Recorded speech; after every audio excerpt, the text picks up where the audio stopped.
آپ ان لوگوں کے گانے سن رہے ہیں جڑے پیسے طلب کرنے آستے ہیں، جس وچ رسول اللہ نے تعلیم نہ کوئی ذکر نہیں، قرآن و سنت دا کوئی ذکر نہیں،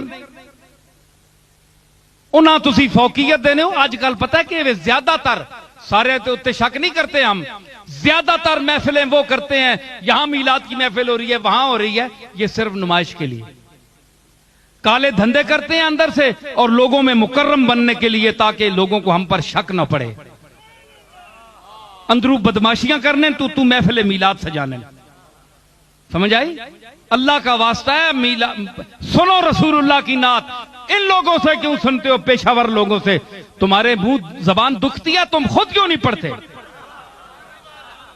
رات کی تاریکی میں جب نماز پڑھ چکو تو اللہ سے عرض کر کے کہ میں اب تیری بارگاہ رسول میں حاضر ہو رہا ہوں، مجھے اجازت دے کہ میں نعت رسول پیش کروں۔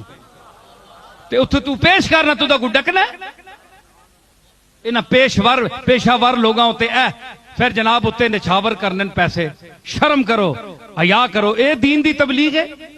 دیوبندی جب اعتراض کرتے ہیں جناب یہ انہوں نے بریلویوں نے کیا رچا رکھا ہے تماشا ڈھونگ، تو یہ کہتے ہیں جناب دیوبندی بکتے ہیں۔ دیوبندی ٹھیک کہتے ہیں، وہ ٹھیک کہتے ہیں۔ آپ کیا دین کی خدمت کر رہے ہیں؟ کیا رسول اللہ نے یہ کام کرایا تھا؟ آپ غور کریں۔ آپ